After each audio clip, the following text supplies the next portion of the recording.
Good day, guys, Austin here, and in this one today, it's time for a bit of EMU-NATION, which means that we're going to be catching up with a hell of a lot of the emulation news and some things that have been blowing off the doors in this scene.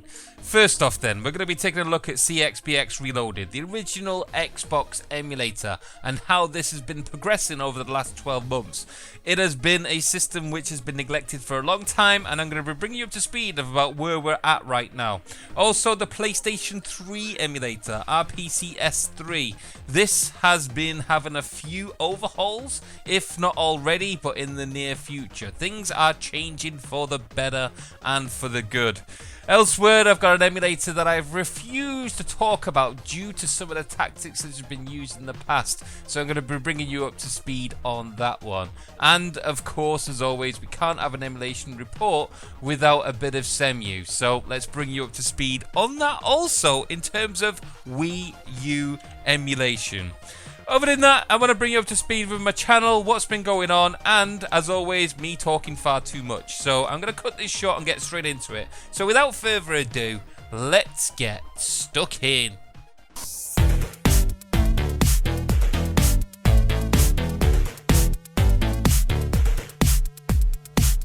So first up then, we're going to be taking a close look at the Xbox emulator. Now, I'm talking about the original Xbox, the big, black, massive behemoth of a system which I loved back in the day, absolutely loved. It was groundbreaking, revolutionary, and many people loved the games that was brought to it. It had a very good first-party support in terms of Xbox exclusives. Of course, many of the PlayStation 2 and the Xbox games were shared in the library, but it did have a strong catalogue for exclusives, many of which can no longer be played unless you've got the original hardware, because emulation hasn't really existed for it. Of course, this is me talking very simply. Of course, there's been lots of emulators and different various builds for the Xbox, but none of which could really play any games. Yes, there is a few that you could get to boot back in the day, but by no means would you actually enjoy any of the gameplay by playing it on there. Now, USHER, he took the realms, he picked up the gauntlet, the unfinished emulators that have just been left by the wayside. This is me talking very stereotypical in layman's terms. There has been things going on in different various places throughout the years, but nothing really groundbreaking or revolutionary. Anyway, he has revolutionized a version of the build called CXBX Reloaded. Now, he picked this up about 12 months ago. I spoke to him then. He had some grand ambitions of what he wanted to do with the emulator, which way he wanted to go with it. A lot of his emulation and ethos behind it all is mainly just playing games. Let's get games working, and then we'll think about the rest later on. And to be honest, I can't fault him on that one. This emulator is very late to the party of what should have been partied out some time ago. But again, we're going back and back on that one. So anyway, he's been working on this for the past 12 months. He's just released a June progress report, and we're going forwards, guys. We are going forwards. I would encourage as many people as possible to help out with this, but let's focus on what is working for now. Anyway, Jet Set Radio Future. Of course, Jet Set Radio, you can play this on many other consoles, and it works perfectly. Jet Set Radio Future is a different game, guys. And no, it is not working properly, but it is booting, it is proof of concept, and it does show that this emulator is moving forward. Of course, we have got, what, 15 frames per second, very much glitchy, no enjoyment being taken from this, but any kind of progress is progress forward, so thank you. Other than that, then we've got Turok Evolution, one of the two games which have previously been emulated by various different builds of older generations of this emulator, but still, you know, it's Turok Evolution. It's not a game that I'm really into, but I'm not here to comment about the games and how I like them. This is more about the emulator itself. Again, it shows proof of concept that this is now working. In fact, it's working so well that it's probably working too fast. Other than that then, Smashing Drive, another one of these games which was working previously. It has been improved, but again, it's a game that I wouldn't really go to an emulator for. and of course one of the biggest guns on this platform, Panzer Dragoon. Now if these get this working, some of my prayers will be answered. Panzer Dragoon and its trilogy on all the different formats and systems. Awesome franchise, awesome. I just wish they'd pick up the mantle again with that one. Anyway, as you can see, games are now becoming more playable. It's 12 months. This is what this guy has managed to do within those 12 months. And for me, he's done a hell of a lot considering he's working alone. Please though, guys, help him out. There's a Patreon. I'll link it down below. He's currently getting 384 per month. But he is a very genuine guy with a good ethos on this, and he's one of the few people who's actually getting stuck in and helping the emulation for this. CXPX Reloaded. It needs a lot more recognition than what it's worth. It needs a lot more recognition than what it's got. Now, the gameplay that I've shown here is from another person who's helping out in various different ways that you can also. This was done by Litter Amante. Sorry my pronunciation of your name. I'll put links to his YouTube channel down below. He's bringing awareness that this emulator is now functioning and what is possible. More people do this kind of stuff, of course, even if it's just a 5-minute footage. It gets more awareness out there, it lets people know what's going on and helps the scene. If you guys could do that one stage further and actually developers or something that could actually help this project continue, then please contact USHER, help this stride forward, because this is a forgotten system that needs to be remembered. It really does need to be dragged from those ashes. The systems like this are not forgotten. Next out to bat then we've got RPCS3, this being the PlayStation 3 emulator. Yes, it does exist, it is real, and it's doing pretty damn well, to be honest. It's been out for a few years, I've talked about it a few times on my channel. I haven't really covered it as much as I could have, and we'll talk about why in just a second. But for now, let's focus on the emulator and where it's at. Right, this has been around for some years, however, up until about 12 months ago, I would class this more as a proof of concept rather than actually an enjoyable emulator that you would play to play the games. Now, about 12 months ago, probably a little bit more now, the introduction of Vulkan really blew off the doors for this emulator. It got the frames per second, or the frame rates, up, which meant that a lot more of the games, which are very glitchy and slow, become more playable, so you can get enjoyment out of many more games. The problem being that many of those games being either indie, PlayStation Network, games that you wouldn't really buy a PlayStation 3 to play, if that makes any sense. A lot of the AAA titles weren't even bootable, never mind to be able to get any kind of gameplay out of them. But I would say over the last 3 months, the doors have been blown off that kind of stuff. Many of the more AAA titles, the more demanding in terms of hardware resources, are now becoming very playable. But this then does have a knock-on effect with the actual hardware that you need to be able to play this kind of stuff. With the PlayStation 3 being powerful, still pretty current, and the kind of demands that it would need from an emulator, it needs a pretty beefy CPU in order to get the full extent of its capabilities. That means that you're going to need a pretty beefy PC to make this run the AAA titles that you want to be playing. Now, I'm not saying there are many out there. In fact, I'd still say there's a long way to go for that kind of stuff. We are seeing Persona 5 being run. I myself got it up and running, albeit on a machine which probably wasn't dedicated to this emulator at its fullest. What I did see though in other people's coverage is Red Dead Redemption now booting, now going in game, albeit glitchy, running at probably only about 15 frames per second. It's still a glimmer of hope. It still gives us a lot of ambitions of what we could get running in the near future. In the last few months alone, we've seen a hell of a lot of the AAA titles now starting to trickle through into getting this into what I would call more of a go-to emulator rather than a work in progress one.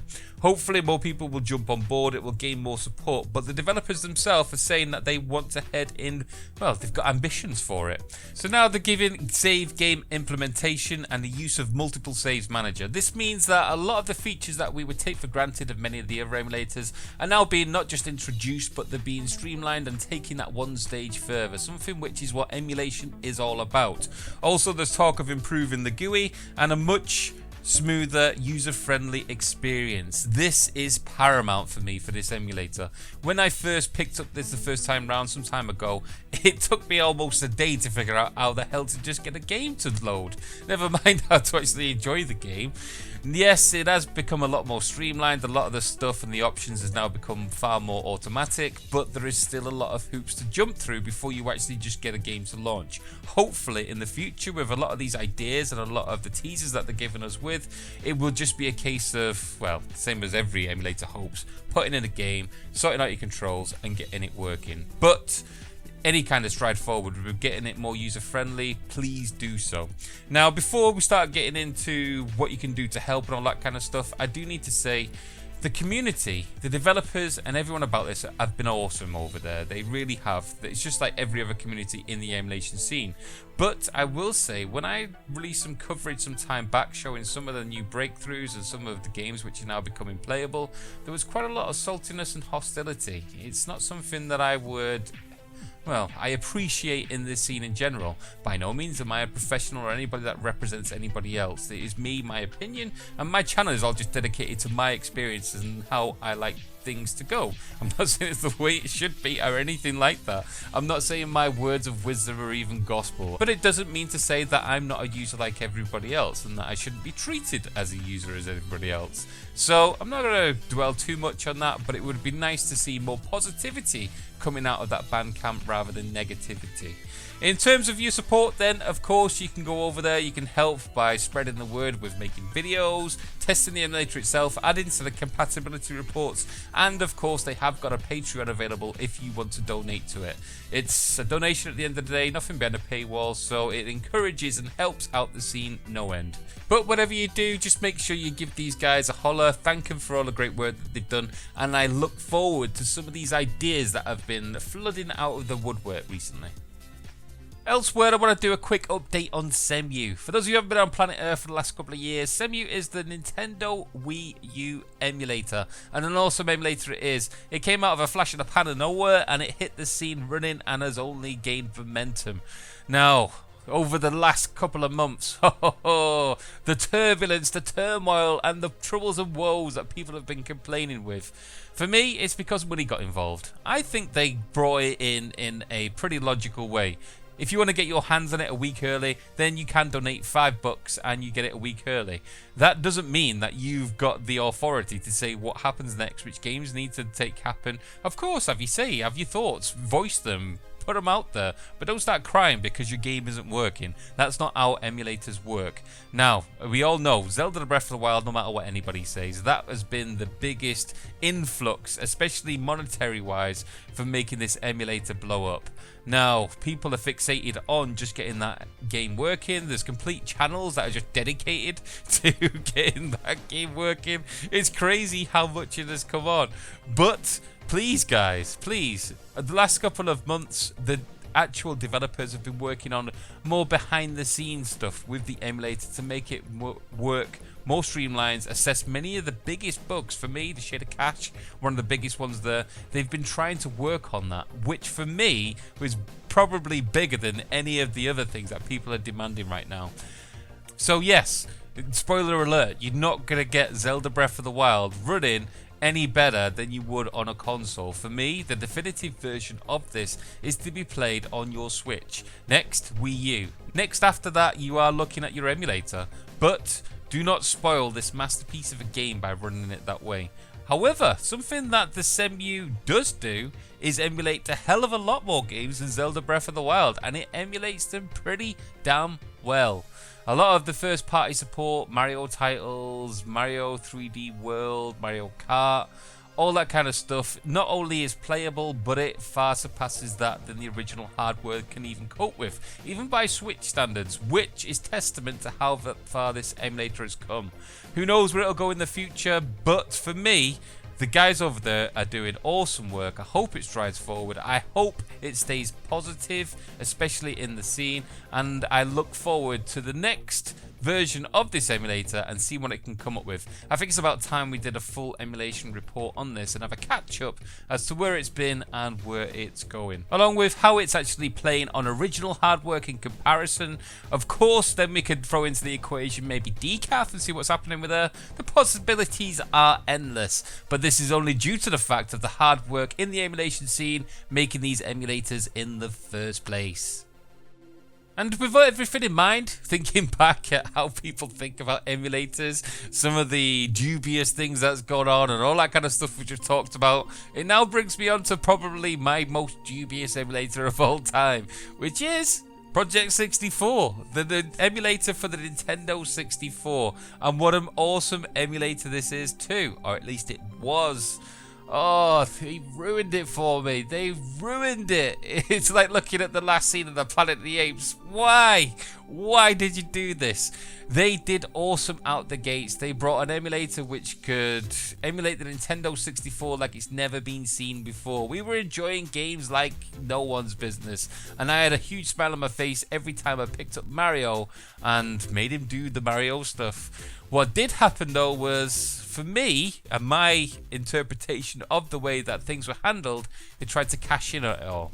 And instead of progressing with the emulation, they tried to progress with ways of duping people out of money. And for me, there was too many underhand tactics going on, and it turned it too bitter in my mouth, muddied the water too much. It became very negative in terms of the Project 64 emulator itself. And after the last bit, where it was almost becoming ransomware, that's when I turned ship and said, no guys, too far for me, this one.